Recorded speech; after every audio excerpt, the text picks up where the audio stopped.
오늘 주시는 말씀 창세기 4장 말씀입니다. 창세기 4장 말씀 우리 한 절씩 읽겠습니다. 1절부터 26절까지 한 절씩 읽겠습니다.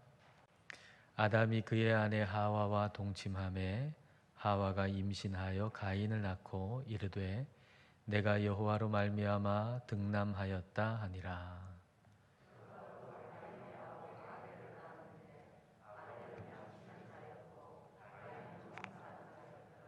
세월이 지난 후에 가인은 땅의 소산으로 제물을 삼아 여호와께 드렸고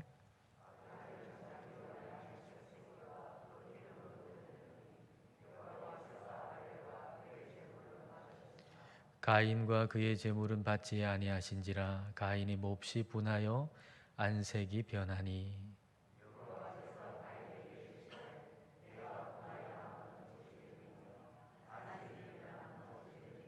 내가 선을 행하면 어찌 낯을 들지 못하겠느냐. 선을 행하지 아니하면 죄가 문에 엎드려 있느니라. 죄가 너를 원하나 너는 죄를 다스릴지니라.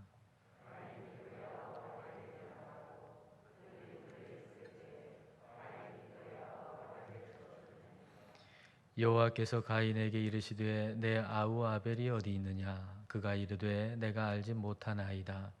내가 내 아우를 지키는 자니이까.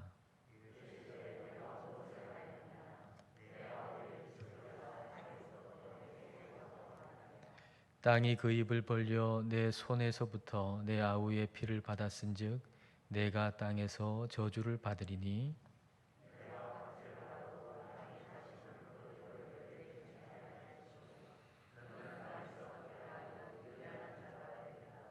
가인이 여호와께 아뢰되 내 죄벌이 지기가 너무 무거우니이다.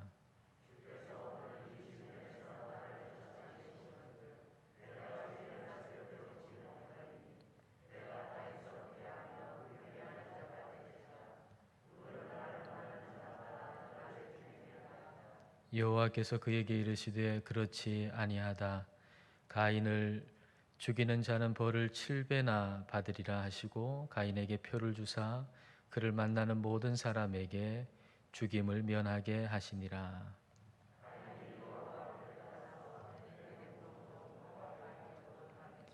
아내와 동침함에 그가 임신하여 에녹을 낳은지라.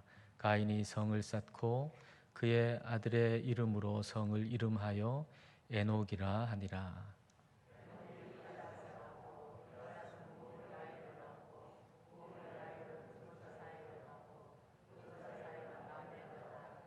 라멕이 두 아내를 맞이하였으니 하나의 이름은 아다요 하나의 이름은 실라였더라.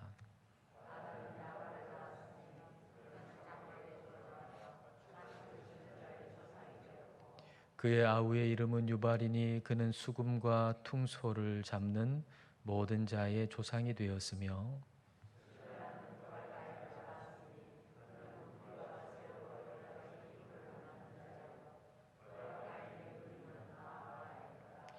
라멕이 아내들에게 이르되 아다와 실라여 내 목소리를 들으라. 라멕의 아내들이여 내 말을 들으라.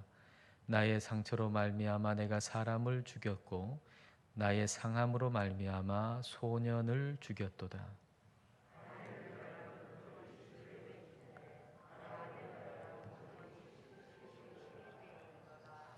아담이 다시 자기 아내와 동침함에 그가 아들을 낳아 그의 이름을 셋이라 하였으니 이는 하나님이 내게 가인이 죽인 아벨 대신에 다른 씨를 주셨다 함이며 셋도 아들을 낳고 그의 이름을 에노스라 하였으며 그때의 사람들이 비로소 여호와의 이름을 불렀더라.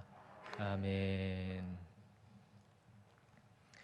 에덴에서 쫓겨난 아담과 하와가 아들을 낳았습니다. 그 아들을 가인이라고 이름을 붙였습니다. 가인이라고 하는 뜻이 얻었다 이런 뜻인데요. 아마도 이 아들을 얻고 나서 상당한 어떤 소망이 생겼을 겁니다. 아담과 하와가 자신들이 죄를 지었지만 그래서 그 죄로 말미암아서 에덴에서 쫓겨났지만 자신들이 낳은 그 아들을 통해서 뭔가 좀 회복될 것이라고 하는 그런 기대. 근데 그 기대가 얼마 지나지 않아서 아마 무너졌으리라라고 하는 것은 그 둘째 아들의 이름을 봐서 어느 정도 우리가 추정해 볼 수가 있습니다. 둘째 아들 이름이 뭐죠? 아벨이잖아요.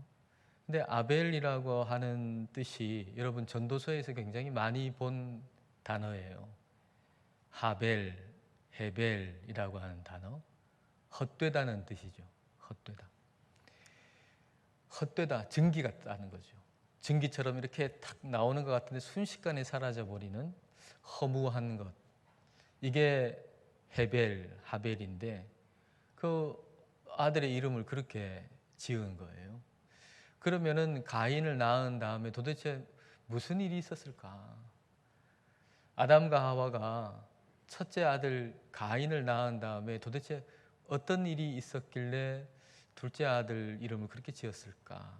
한번 생각해 볼 필요가 있겠죠. 저는 한번 이렇게 생각해 봤어요. 육아의 고통. 출산의 고통보다 더 큰 육아의 고통. 이 첫째 아들을 낳을 때 출산의 고통이 얼마나 컸겠어요. 한 번도 그런 고통을 당한 적이 없는데 이 아이를 낳으면서 출산의 고통 뭐 이만저만한 게 아니었을 겁니다. 근데 출산의 고통보다 더 큰 게 육아의 고통. 아담과 하와는 한 번도 어린 아이 때가 없었잖아요. 하나님이 이제 지으셨으니까 뭐 어린 아이로 지으신 건 아닐 거 아니에요. 그리고 한 번도 육아의 과정을 본 적이 없어요. 주변에서 아이를 키우는데 저렇게 어렵다더라, 저렇게 힘들다더라 한 번도 본 적이 없어요. 근데 그 아들을 낳아가지고 그 출산의 고통을 통해서 낳았는데 그 출산의 고통은 뭐 저리 가라 할 정도로 그 육아의 고통이 대단히 컸으리라 생각이 들어요. 자신들이 지은 죄를 그대로 물려받은 이 아이가, 이 조그만 아이가 얼마나 고집스러울 수 있는지, 얼마나 말을 안 들을 수 있는지, 그리고 얼마나 부모의 눈에 눈물을 흘리게 만들 수 있는지 아마 그 첫 아들 키우면서 이 아담과 하와는 뼈저리게 느꼈을 거예요. 그리고 소망이 없구나. 아들한테 소망이 없구나. 아마 이런 마음을 가졌을 거예요. 그리고 인생의 허무함도 느꼈을 거예요. 근데 거기서 끝나지 않았다는 거죠. 상황이 거기서 끝났으면은 오히려 더 좋았을지 모르겠는데 거기서 끝난 게 아니에요. 상태는 더 지금 악화가 돼요.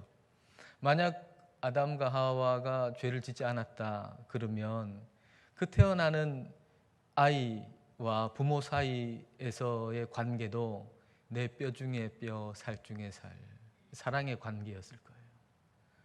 그리고 뭐 둘째가 태어나면 첫째와 둘째 사이의 관계도 내 뼈 중에 뼈, 살 중에 살, 더 없는 사랑의 관계. 하나님이 원하신 게 그거죠. 모든 사람이 그렇게 생육하고 번성해서 하나님의 사랑 안에서 모든 사람이 그렇게 하나님의 사랑 안에 사랑의 공동체를 만드는 거. 이게 하나님께서 원하시는 것이었는데 아담과 하와가 죄를 지으니까 그게 깨져버렸잖아요. 그게 깨져버리니까 뭐 부부 사이도 그럴 뿐만 아니라 이 형제 간에도 문제가 발생하고 마는 거예요. 그게 숨겨져 있다가 예배를 계기로 해가지고 그게 이제 겉으로 드러나게 되죠. 자, 3절부터 5절 전반절까지입니다. 세월이 지난 후에 가인은 땅의 소산으로 제물을 삼아 여호와께 드렸고 아벨은 자기도 양의 첫 새끼와 그 기름으로 드렸더니 여호와께서 아벨과 그의 제물은 받으셨으나 가인과 그의 제물은 받지 아니하신지라. 둘 다 하나님을 예배했잖아요. 근데 한 사람의 예배는 받으셨는데 또 한 사람의 예배는 받지 않으셨어요. 받으신다라고 하는 이 말의 의미가 주의를 기울인다는 얘기거든요. 그러니까 하나님이 한 사람의 예배는 주의를 기울이셨는데 또 다른 사람의 예배에 대해서는 주의를 기울이시지 않으셨다라는 얘기입니다. 우리가 여기서 분명하게 알게 되는 것은 우리가 예배를 드린다고 해가지고 하나님이 반드시 받아야 할 의무가 있는 것은 아니다는 거예요. 우리가 예배를 드렸으니까 하나님 반드시 받아야 되는, 그 예배를 받으셔야만 하는 의무가 있는 게 아니에요. 하나님이 우리의 예배를 받으실 수도 있지만 받지 않으실 수도 있어요. 어떤 사람의 예배를 받으실 수도 있지만 받지 않으실 수도 있어요. 그러면 하나님은 왜 가인의 예배를 받지 않으셨을까? 왜 아벨의 예배를 받으시고 가인의 예배는 받지 않으셨을까? 혹시 무슨 드리는 제물에 문제가 있을까? 뭐 그렇게 생각해 볼 수 있겠지만은, 근데 아직까지 어떤 제사에 대한 명령이 없는 상태잖아요. 우리가 레위기 같은 데서 제사 드리는 규정을 보면은 양과 소도 드리지만은 또 곡물로도 드리죠. 소제라고 하잖아요. 그러니까 뭐 이거 어떤 걸 드렸느냐, 제물에 문제가 있다고 보여지지는 않아요. 근데 오늘 이렇게 말씀 보면은 하나님이 받으시는데 어떻게 받으셨다고 하셨나요? 아벨과 그의 제물을 받으셨다, 이렇게 말씀하시잖아요. 아벨의 제물을 받으셨다, 이게 아니고 아벨과 그의 제물을 받으셨다. 가인과 그의 제물을 받지 않으셨다. 그러니까 제물에 지금 문제가 없다고 그러면 결국은 그 사람의 문제가 있다고 보는 것이죠. 사람의 차이인 거죠. 그럼 그 차이가 뭘까? 그럼 아벨과 가인의 그 차이는 뭘까? 라고 하는 겁니다. 자, 히브리서 11장 4절입니다. 믿음으로 아벨은 가인보다 더 나은 제사를 하나님께 드림으로 의로운 자라 하시는 증거를 얻었으니. 믿음으로라고 했어요. 믿음으로. 결국에는 아벨과 가인의 차이는 믿음이에요. 아벨은 믿음으로 의롭다함을 받았다라고 하면 가인은 자기의 행위로 의롭다함을 받기를 원했던 거죠. 아벨은 믿음으로 의롭다함을 받았다면 가인은 자기의 행위로 의롭다함을 받으려고 했던 것이죠. 아벨의 믿음, 그럼 아벨의 믿음은 어떻게 생긴 걸까? 한번 생각해 보면 아벨의 믿음은 어떻게 생길 걸까? 여러분 이렇게 한번 생각해 보세요.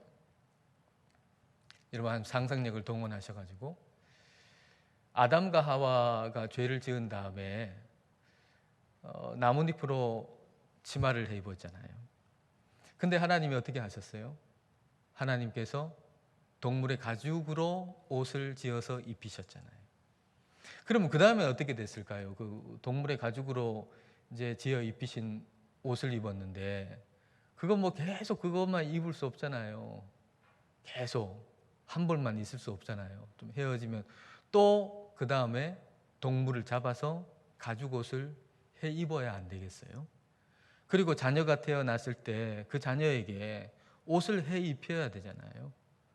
그러면 동물의 가죽으로 옷을 해 입혔다라고 여러분 한번 생각해 보세요. 아마 아벨은 의문을 가졌을 것 같아요. 그리고 아담과 하와에게로부터 왜 동물의 가죽으로 된 옷을 입는가 하는 것을 아마 배웠겠죠. 그리고 양을 키우면서 그리고 그 양을 잡아서 그리고 그렇게 옷을 만드는 작업을 아벨이 친히 했을 수도 있어요. 그러면서 뭘 깨달았을까? 저는 하나님의 은혜를 깨달았다고 생각해요. 그 동물의 피를 흘리면서 자기가 키운 그 양 얼마나 참 아끼고 얼마나 사랑스러운데 그걸 죽이고 그걸 가지고 가죽 옷을 만들면서 이제 마음속에 하나님이 지어 입혀주신 그 가죽 옷을 생각하는 거죠. 그러면서 하나 깨닫게 되는 것은 하나님은 선하신 분이구나.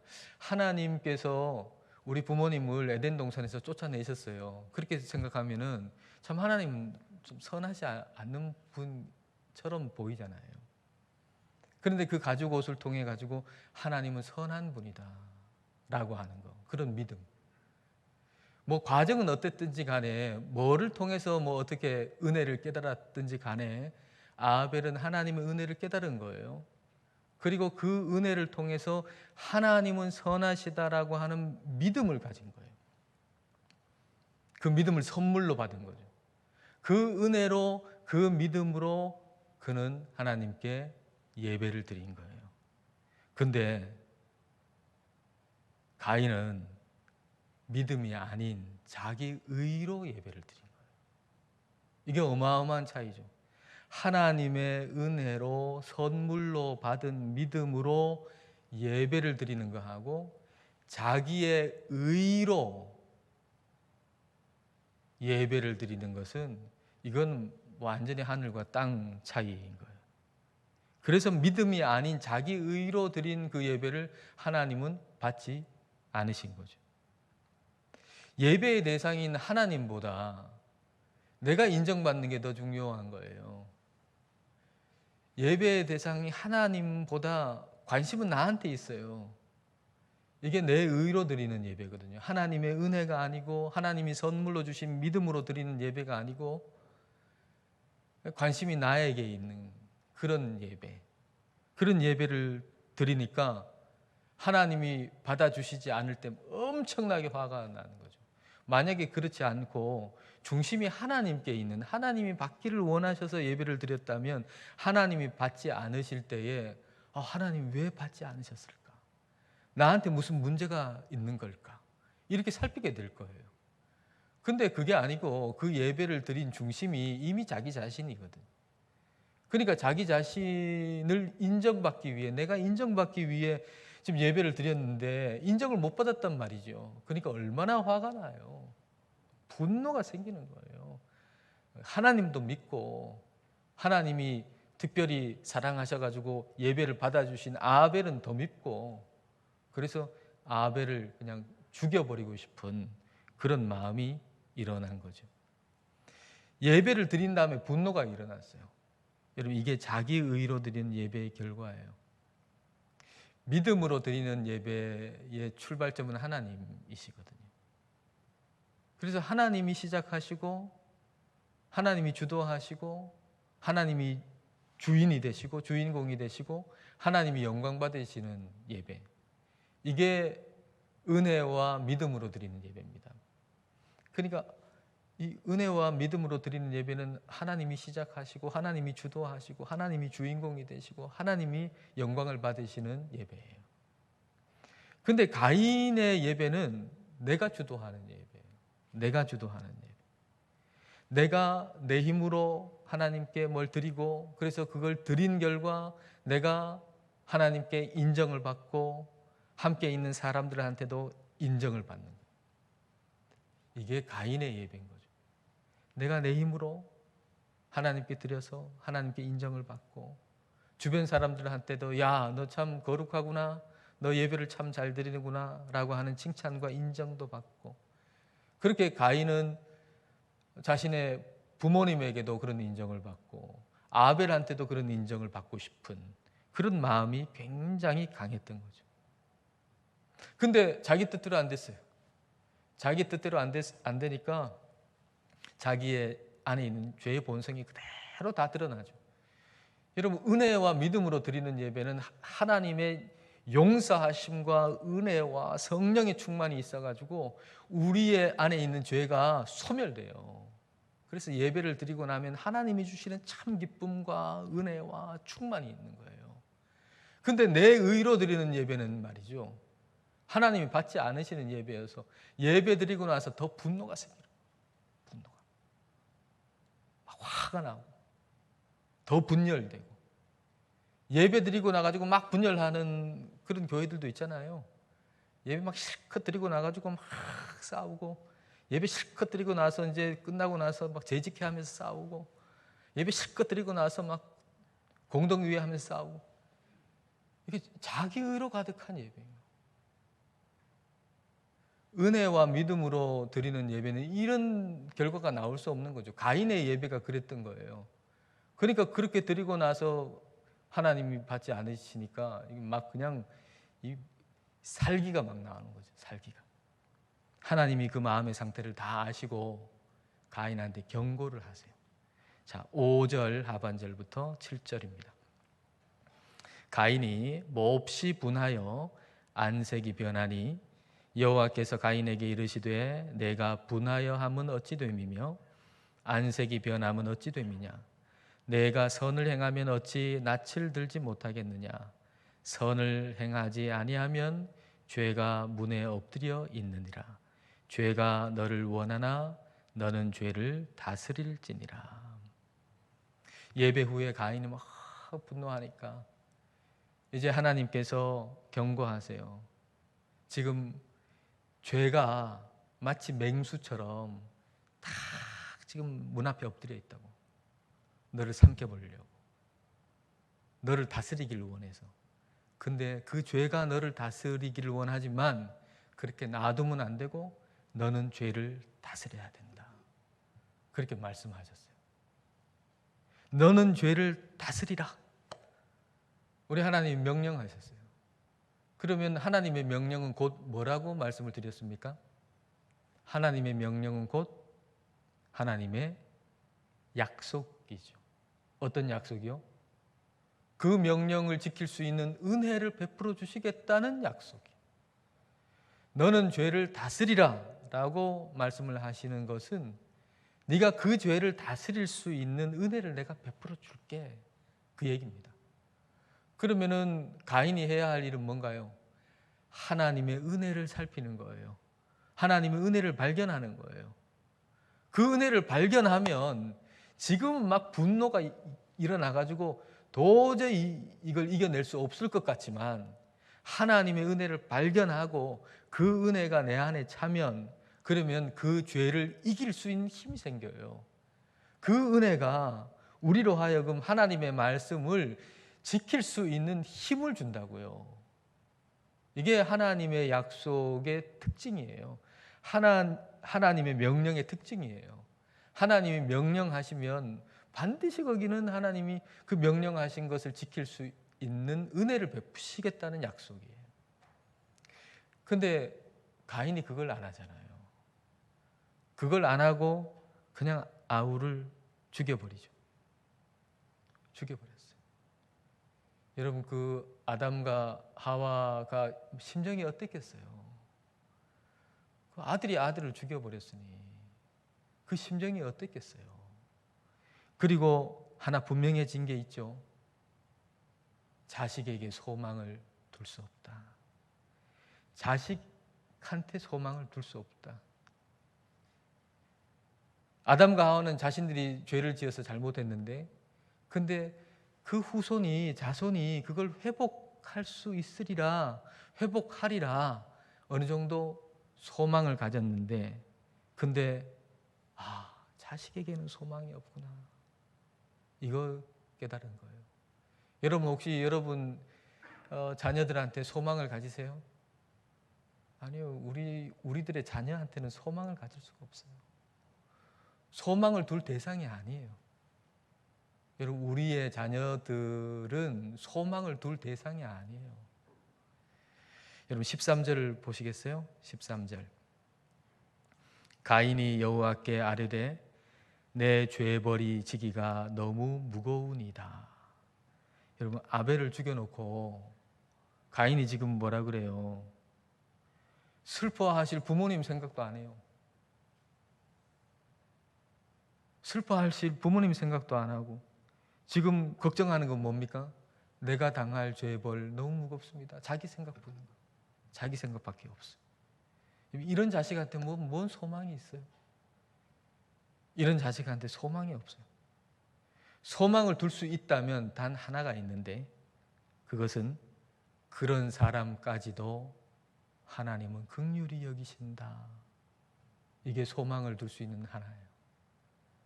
그런 사람에게까지도, 그런 자녀에게까지도 우리 하나님은 긍휼히 여기신다라는 거예요. 자, 15절을 여러분 보십시오. 15절. 여호와께서 그에게 이르시되 그렇지 아니하다. 가인을 죽이는 자는 벌을 7배나 받으리라 하시고 가인에게 표를 주사 그를 만나는 모든 사람에게서 죽임을 면하게 하시니라. 아벨을 죽인 가인을 사형에 처해 버리셔야 될 것 같은데, 근데 하나님께서 가인을 죽이는 자는 벌을 7배나 받는다. 그리고 표를 주셔가지고 가인을 지금 보호하고 계시잖아요. 하나님의 긍휼하심이 이게 엄청나게 돋보이는 거죠. 하나님의 긍휼하심. 그러면은 지금 가인이 이런 은혜를 받았단 말이에요. 마땅히 죽어야 되는데 이런 긍휼하심을 받았다면은 그 후손들은 어떻게 해야 되겠습니까? 각성해야죠. 아, 저렇게 은혜를 베푸시는 하나님 선하신 분이다. 하나님은 선하신 분이다라고 하는 걸 거기서 배워야죠. 거기서 은혜를 발견하고 믿음을 가져야죠. 근데 그 후손들 보면은 계속 더 악화가 돼요. 더 나빠져요. 자, 23절과 24절을 보십시오. 이 라멕이라고 하는 사람 보면 이 라멕이 아내들에게 이르되 아다와 실라여 내 목소리를 들으라. 라멕의 아내들이여 내 말을 들으라. 나의 상처로 말미암아 내가 사람을 죽였고 나의 상함으로 말미암아 소년을 죽였도다. 가인을 위하여는 벌이 7배일진데 라멕을 위하여는 벌이 77배이리로다 하였더라. 라멕이 자기가 좀 상처받은 거로 사람을 죽였어요. 근데 굉장히 자랑스럽게 얘기하죠. 내가 좀 상처받으면 난 가만 안 둬. 나는 말이지 누가 나 상처 좀 주잖아. 나는 그냥 죽여버려. 가만 안 둬. 하고 굉장히 자랑스럽게 생각하는 거. 그게 굉장히 자기의 힘인 것처럼 나한테 조금만 뭐 대들지 나는 그냥 인정사정 없이 그냥 밟아버려. 굉장히 그냥 자랑스럽게 얘기하는 거예요. 그러면서 가인한테 베푸신 하나님의 은혜를 좀 조롱조로 얘기하잖아요. 하나님이 그렇게 뭐 가인한테는 7배라 그러는데 나한테는 77배라고 뭐 이렇게 얘기할 정도니까 이거 참, 다시 말하면 창세기 4장은 우리한테 뭘 얘기해 주냐면은 사람은 스스로의 힘으로 회복할 가능성이 없다는 얘기예요.